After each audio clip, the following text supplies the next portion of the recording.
तो जहां हम लोग पिछली क्लास में छोड़े थे वहां से आगे शुरू करते हैं। मिरर की कुछ और प्रॉपर्टीज हैं। देखिए आगे हम लोग को थोड़ा सा और मिरर की प्रॉपर्टीज पढ़ना है। तो यह हम एक मिरर की प्रॉपर्टी है। पहले मैं पढ़ लेता हूं, लिखते रहिए आप। Keeping mirror fixed if incident ray is rotated by angle theta, then reflected, ये लिखा हुआ reflected ray also rotates by angle theta in opposite direction।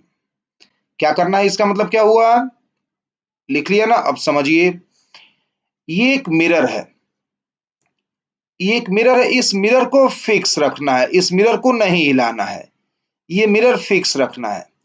इस मिरर पे ये नॉर्मल है। अगर आप मिरर फिक्स रखे हुए हैं तो नॉर्मल भी फिक्स होगा, तो न नॉर्मल हिलेगा हिलेगा न मिरर हिलेगा।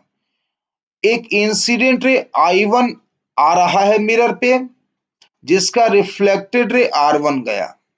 ठीक, इंसिडेंट रे I1 आया तो रिफ्लेक्टेड रे R1 गया। अब क्या करिए आप कि इंसिडेंट रे के डायरेक्शन को चेंज करिए।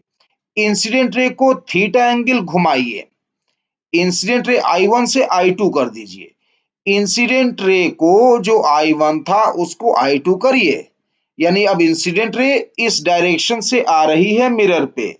कितना एंगल आपने घुमा दिया है, थीटा। कौन से डायरेक्शन में, एंटी क्लॉकवाइज। तब आपने इंसिडेंट रे को थीटा एंगल घुमा दिया एंटी क्लॉकवाइज। तो अब ये नया इंसिडेंट रे है तो इसके लिए नया रिफ्लेक्टेड रे होगा। इसके लिए नया रिफ्लेक्टेड रे R2 है। ओके, तो बताइए, जब I1 से I2 आपने किया इंसिडेंट रे को, तो एंगल ऑफ इंसिडेंस कितना से बढ़ गया हो, जितना आपने इंसिडेंट रे घुमा दिया। पहले एंगल ऑफ इंसिडेंस I1 और N के बीच था, I1 और नॉर्मल के बीच था। अब एंगल ऑफ इंसिडेंस I2 और N के बीच मेजर करेंगे, तो यही ना बढ़ा हुआ दिख रहा है, थीटा। तो angle of incidence theta angle बढ़ गया। सिंपल, एंगल ऑफ रिफ्लेक्शन भी थीटा एंगल बढ़ जाना चाहिए, तो एंगल ऑफ रिफ्लेक्शन भी थीटा एंगल बढ़ जाना चाहिए। तो देयरफॉर जितना था पहले से उसका थीटा एंगल बढ़ गया, एंगल ऑफ रिफ्लेक्शन। तो देखिए थीटा एंगल बढ़ गया, तो ये R1 R2 के बीच एंगल क्या बनेगा, थीटा। हेंस आपने जब मिरर को फिक्स रखा, मिरर को फिक्स रखा आपने, और इंसिडेंट रे I1 को घुमा के I2 बना दिया, यानी इंसिडेंट रे को थीटा एंगल से घुमा दिया, तो रिफ्लेक्टेड रे भी सेम एंगल घूम रहा है, लेकिन डायरेक्शन देख लो यार, ये आपने घुमाया एंटी क्लॉकवाइज, ये घूम रहा है क्लॉकवाइज। ठीक, तो मिरर को फिक्स रखते हुए इंसिडेंट रे को थीटा एंगल घुमा देने से रिफ्लेक्टेड रे भी थीटा एंगल घूमता है, लेकिन किधर। ओके, अब क्या करते हैं हम लोग कि अब इंसिडेंट रे रखेंगे फिक्स और मिरर घुमाएंगे। पहले वाले पॉइंट में क्या किया था कि मिरर रखा था फिक्स और इंसिडेंट रे घुमाया था। इस बार क्या करना है, कीपिंग इंसिडेंट रे फिक्स्ड, लिखिए, if mirror is rotated by angle theta, then reflected ray rotates by angle 2 theta in same direction। अगर आप इंसिडेंट रे फिक्स रखते हैं और मिरर को थीटा एंगल रोटेट करते हैं, अगर आप मिरर को थीटा एंगल रोटेट करते हैं तो इसका रिजल्ट क्या आ रहा है, रिफ्लेक्टेड रे 2 थीटा से घूम रहा है सेम डायरेक्शन में। तो पहले आप जो लिखा हुआ है उसको ध्यान से पढ़ लीजिए, सोच लीजिए क्या लिखा हुआ है। यह लिखा हुआ है कि इंसिडेंट रे फिक्स रखना है, मिरर को थीटा एंगल घुमाना है, तो ऐसे में रिफ्लेक्टेड रे 2 थीटा से घूम जाएगा सेम डायरेक्शन में। समझिए, ये मिरर है एक्स एक्सिस के अलोंग, ये मिरर है एम, एक्स एक्सिस के अलोंग, इस पर नॉर्मल किधर है, वाई एक्सिस के अलोंग। ठीक, मिरर है एम एक्स एक्सिस के एलोंग, इस पर नॉर्मल किधर है वाई एक्सिस के एलोंग। यह देखिए इंसिडेंट रे आई आ रही है, इस इंसिडेंट रे का रिफ्लेक्टेड रे आर गया, तो इंसिडेंट रे आई आई है, रिफ्लेक्टेड रे आर गया है। अब आपने क्या किया कि मिरर को थीटा एंगल घुमा दिया, एक्स एक्सिस के लॉन्ग मिरर था। अब देखिए आप सेकेंड फोर्थ क्वाड्रेंट में नया मिरर का पोजीशन है, सेकेंड फोर्थ क्वाड्रेंट में नया मिरर का पोजीशन एम डैश हो गया। तो कितना एंगल घुमा दिया आपने मिरर को, ये देखिए यहाँ पर क्या लिखा है थीटा। तो आपने मिरर को थीटा एंगल घुमा दिया किधर, नीचे की ओर। मिरर को थीटा एंगल घुमा दिया किधर की ओर, क्लॉकवाइज नीचे की ओर। अब नॉर्मल भी घूम गया, मिरर के तो हमेशा परपेंडिकुलर ही ना होगा नॉर्मल, तो अगर आपने मिरर को रोटेट किया तो नॉर्मल भी रोटेट हो गया। तो जितना एंगल आपने मिरर को घुमाया थीटा, उतना नॉर्मल भी घूम गया थीटा, तो नॉर्मल भी रोटेट हो गया। तो नए मिरर का नॉर्मल एन डैश बना, ओरिजिनल नॉर्मल से थीटा एंगल आगे। ठीक, तो अब इससे क्या हुआ, एंगल ऑफ इंसिडेंस अब तो नए नॉर्मल से मेजर करना होगा, एंगल ऑफ इंसिडेंस अब नए नॉर्मल से मेजर करना होगा। एंगल ऑफ इंसिडेंस थीटा बढ़ गया, क्योंकि नया नॉर्मल थीटा आगे बढ़ चुका है। तो अब देखिए आई और एन डैश के बीच एंगल जो इनिशियल था, एन और आई के बीच का एंगल, इनिशियल एन और आई के बीच का एंगल, लेकिन अब क्या करना है, एन डैश, एन डैश और आई के बीच का एंगल मेजर करना है। अब यह नया एंगल ऑफ इंसिडेंस कहलाएगा, क्योंकि अब मिरर का नॉर्मल ये एन डैश बन चुका है, अब सारा एंगल एन डैश से मेजर होगा, तो एंगल ऑफ इंसिडेंस थीटा बढ़ गया। तो एंगल ऑफ रिफ्लेक्शन भी थीटा से बढ़ जाना चाहिए। तो अब वह एंगल ऑफ इंसिडेंस फिर कहां से मेजर करेंगे, एन डैश से। एंगल ऑफ रिफ्लेक्शन कहां से मेजर करेंगे, एन डैश से। एन डैश पहले ही कितना घूम चुका है, थीटा एंगल, और एंगल ऑफ रिफ्लेक्शन कितना बढ़ाना है, थीटा एंगल, तो देयरफॉर नेट कितना बढ़ गया, टू थीटा। कैसे, एक तो एंगल ऑफ इंसिडेंस थीटा बढ़ गया, एक बात, दूसरी बात नॉर्मल थीटा एंगल आगे घूम चुका है, तो एंगल ऑफ इंसिडेंस बढ़ाना है और नॉर्मल को थीटा से घुमा भी देना था, और नए नॉर्मल से एंगल मेजर करना है। तो नए नॉर्मल से जब एंगल मेजर करेंगे तो यह एंगल ऑफ रिफ्लेक्शन कहलाएगा। एन डैश और आर डैश के बीच का जो एंगल है वो एंगल ऑफ रिफ्लेक्शन कहलाएगा। तो डबल से नहीं बढ़ गया, नॉर्मल भी घूम गया तो थीटा ज्यादा करना है, और एंगल ऑफ इंसिडेंस भी बढ़ गया थीटा, तो देयरफॉर नेट कितना आ गया, टू थीटा। तो therefore reflected ray two theta से घूम जाएगा।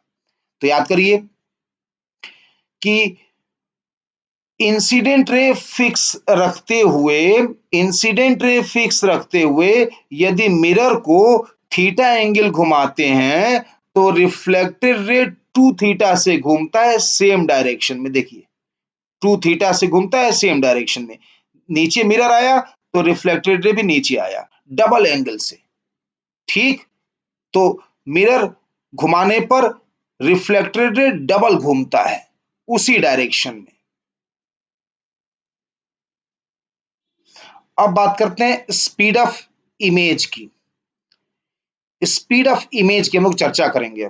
स्पीड ऑफ इमेज, कई इसके पार्ट हैं, एक एक करके शुरू करते हैं। पहला पार्ट है, if mirror is stationary and object is moving with speed v along normal of mirror।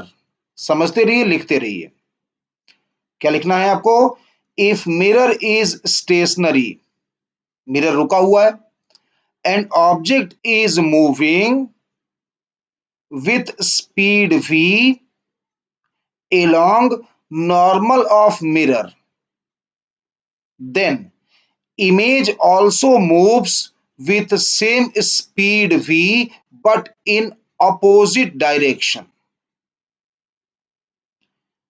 क्या मतलब हुआ इसका, देखिए ये रहा मिरर, इस मिरर को, ये रहा मिरर, इस मिरर को फिक्स रखना है, इस मिरर को नहीं हिलाना है, मतलब Vm बराबर जीरो, Vm बराबर जीरो है।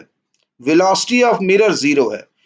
वेलोसिटी ऑफ मिरर जीरो मतलब मिरर को रखना है स्टेशनरी। ऑब्जेक्ट ये ओ है।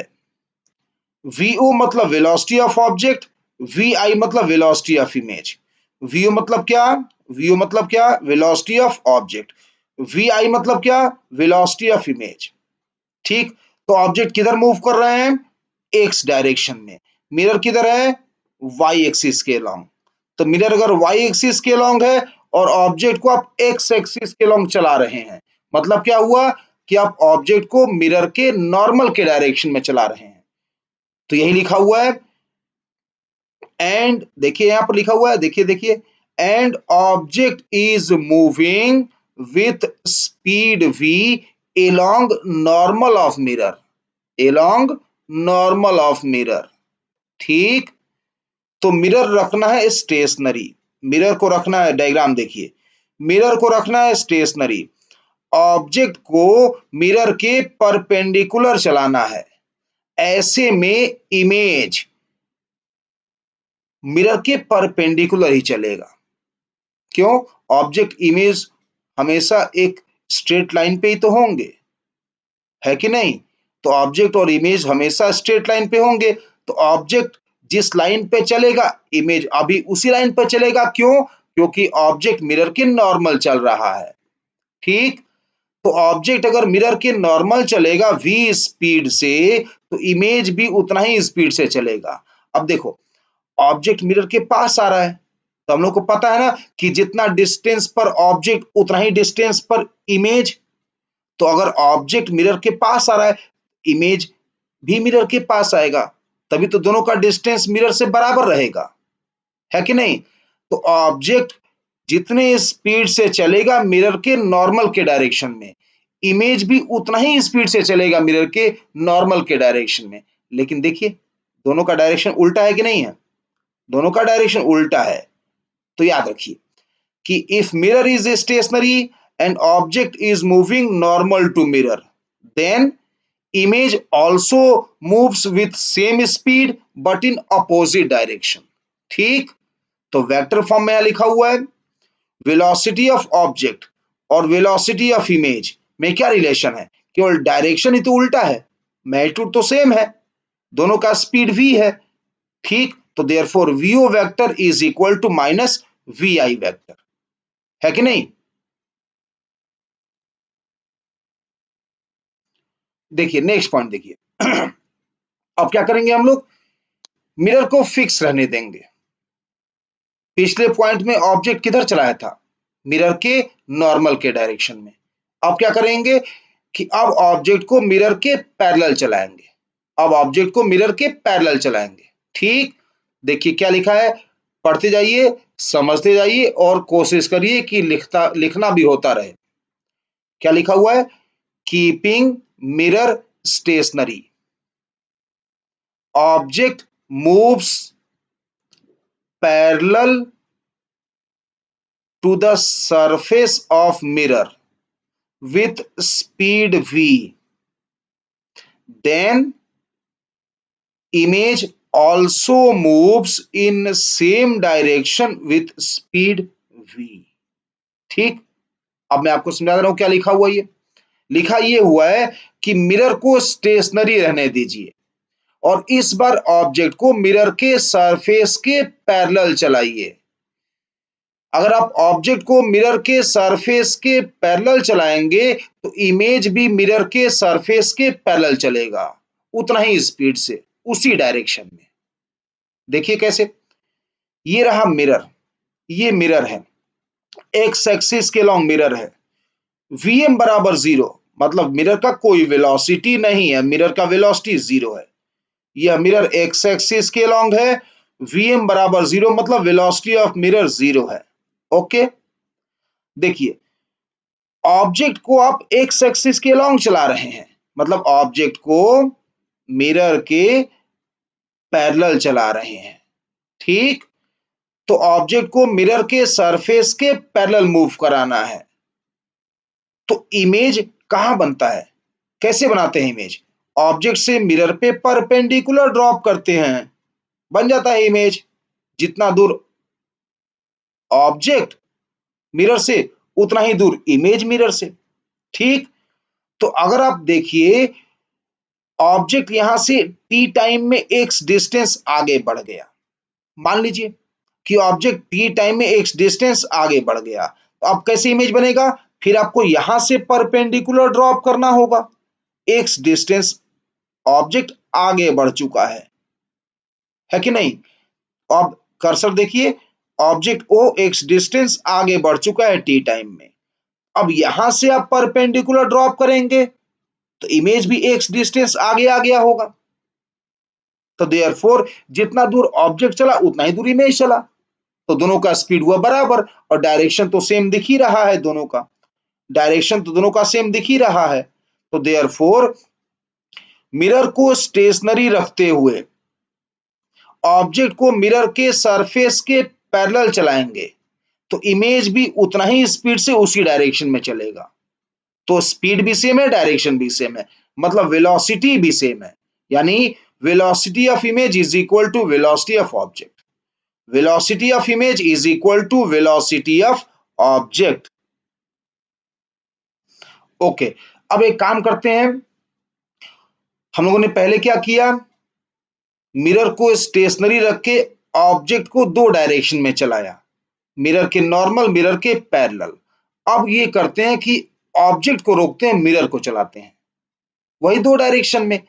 मिरर नॉर्मल के पैरेलल चल सकता है या अपने सरफेस के पैरेलल चल सकता है, यही दो पॉइंट देखना है। तो देखिए, if object is stationery and mirror moves with speed v along its normal, then image also moves in same direction but with speed 2v।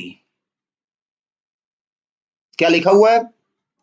Object is stationery, if object is stationary, object को stationery रखिए, object को रखिए stationery, object को stationery रखते हुए mirror को उसके normal के डायरेक्शन में v स्पीड से चलाइए।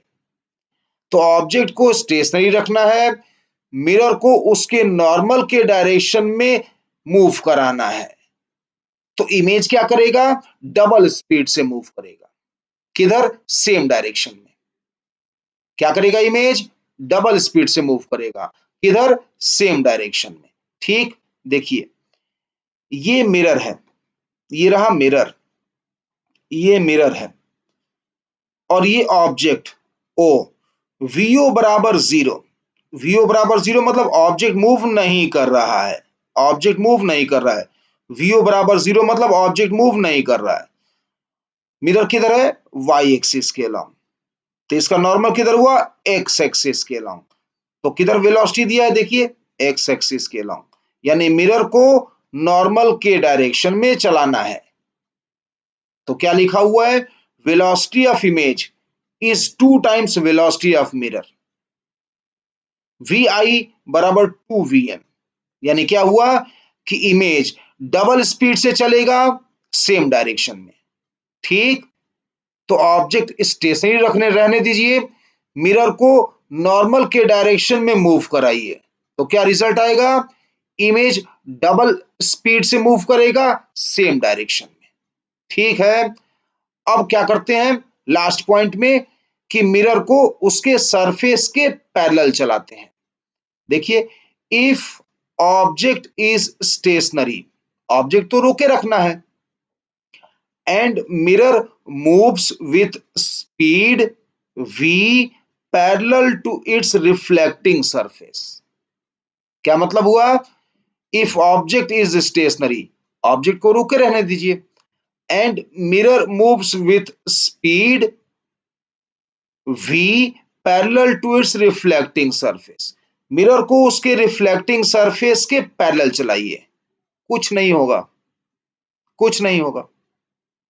देखिए ये रहा मिरर, ये मिरर एक्स एक्सिस के लॉन्ग है, ये मिरर एक्स एक्सिस के लॉन्ग है, ये मिरर को चलाना है एक्स एक्सिस के लॉन्ग ही। क्यों? मिरर को किधर चलाना है? Parallel to its reflecting surface, तो मिरर को एक्स एक्सिस के अलोंग ही चलाना है। और ऑब्जेक्ट को नहीं चलने देना है, ऑब्जेक्ट रहेगा रुका हुआ। तो मैं कह रहा हूं ऑब्जेक्ट अगर रुका हुआ है तो इमेज कैसे बनाते हैं आप? ऑब्जेक्ट से मिरर पे परपेंडिकुलर ड्रॉप करते हैं। तो अगर पॉइंट ओ स्टेशनरी है और आप परपेंडिकुलर ड्रॉप करेंगे मिरर पे तो यह लाइन स्टेशनरी रह जाएगा। आखिर ये लाइन कहां से पास होगा? ओ से। तो अगर ये लाइन ओ से पास होगा तो ओ स्टेशनरी है, लाइन भी स्टेशनरी रह जाएगा। तो इमेज इसका मतलब इसी लाइन पे तो रहेगा, चला ही नहीं। ठीक है ना? तो ऑब्जेक्ट को स्टेशनरी रखते हुए मिरर को उसके सरफेस के पैरेलल चलाएंगे तो इमेज नहीं चलेगा, इमेज स्टेशनरी रहेगा। वी आई बराबर 0। ठीक, ओके। अब मिरर के प्लेन मिरर के थ्योरी का लास्ट पॉइंट, फिलहाल अभी के लिए न्यूमेरिकल्स में धीरे धीरे करके और भी थ्योरीज पढ़ेंगे। अभी के लिए थ्योरी का लास्ट पॉइंट देखिए, number of images formed by two inclined, ये इनक्लाइंड लिखा हुआ है, थोड़ा सा कट रहा, इनक्लाइंड लिखा हुआ है, इनक्लाइंड, INCLINED, इनक्लाइंड। तो number of images formed by two inclined mirrors, क्या मतलब हुआ इसका? एक मिरर M1 है, एक मिरर क्या है? M1। इसे थीटा एंगल पर, इसे थीटा एंगल पर दूसरा मिरर रखा हुआ है M2। ठीक, एक मिरर M1 है, इससे थीटा एंगल पर दूसरा मिरर रखा हुआ है M2। दोनों मिरर्स के बीच कितना एंगल है? थीटा। ठीक, O क्या है? ये क्या होना चाहिए? वो ऑब्जेक्ट, O ये ऑब्जेक्ट है। तो दो मिरर्स हैं M1 M2, कितने एंगल पर? थीटा। कहां पर इंटरसेक्ट कर रहे हैं? यहां पर। ऑब्जेक्ट इनके बीच रखा हुआ है O। ठीक, तो हम लोगों को क्या करना है कि इस ऑब्जेक्ट का दोनों मिरर मिलके, दोनों मिरर मिलके कितने टोटल नंबर ऑफ इमेज बनाएंगे यह जानना है। यही कॉन्सेप्ट, यही क्वेश्चन है कि दो इंक्लाइन मिरर्स के बीच अगर ऑब्जेक्ट रखा हो तो उस ऑब्जेक्ट के कितने इमेजेस बनेंगे दोनों मिरर्स में मिलाकर। ठीक, तो हम लोग क्या जानना चाहते हैं? नंबर ऑफ इमेजेस, ये जानना चाहते हैं नंबर ऑफ इमेजेस। ठीक, तो मानिए let number NUM dot, NUM dot मतलब नंबर को शॉर्ट में लिख दिया है, तो let number of images are n, number of images n है। तो इस n को फाइंड आउट करना है कि टोटल नंबर ऑफ इमेजेस कितने बनेंगे। ठीक है ना? तो कैसे फाइंड आउट करेंगे यह मैं आपको बताने जा रहा हूं।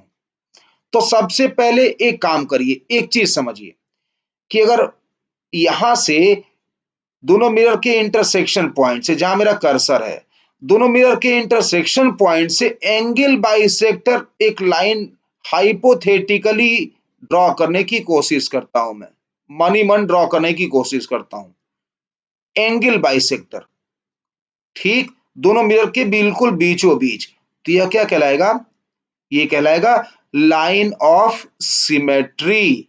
क्या कहलाएगा ये? Line of symmetry. दो, इसको हाइपोथेटिकली सोचना है, ड्रॉ नहीं करना है इसको। तो दोनों मिरर के इंटरसेक्शन पॉइंट से मन में मानिए एक हाइपोथेटिकल लाइन बीचों बीच, एंगल बाइसेक्टर पे बीचों बीच। तो क्योंकि ये दोनों में एंगल के, दोनों मिरर्स के बीचों बीच जा रहा है तो आप इसे कह सकते हैं लाइन ऑफ सिमेट्री। ठीक, इस लाइन ऑफ सिमेट्री पर ही, इस लाइन ऑफ सिमेट्री पर ही अगर ऑब्जेक्ट O है, ये जो लाइन हम लोग हाइपोथेटिकली बनाए हैं, इसी लाइन पर अगर ऑब्जेक्ट O हो गया तो हम लोग कहेंगे कि ऑब्जेक्ट O सिमेट्रिकल है, सिमेट्रिकली प्लेस्ड है, यानी दोनों मिरर के बिल्कुल बीचों बीच है। ऑब्जेक्ट O दोनों मिरर के बिल्कुल बीचों बीच है, सिमेट्रिकली प्लेस्ड है। तो अगर लाइन ऑफ सिमेट्री पे ऑब्जेक्ट O हुआ, हाइपोथेटिकल लाइन सोचिएगा, इसको ड्रॉ नहीं करना है। तो इस हाइपोथेटिकल लाइन ऑफ सिमेट्री पे ऑब्जेक्ट O रखा हुआ है, तो ऑब्जेक्ट दोनों मिरर के बिल्कुल बीचों बीच रखा हुआ है, तो हम लोग कहेंगे कि ऑब्जेक्ट ओ सिमेट्रिकल रखा है, ठीक।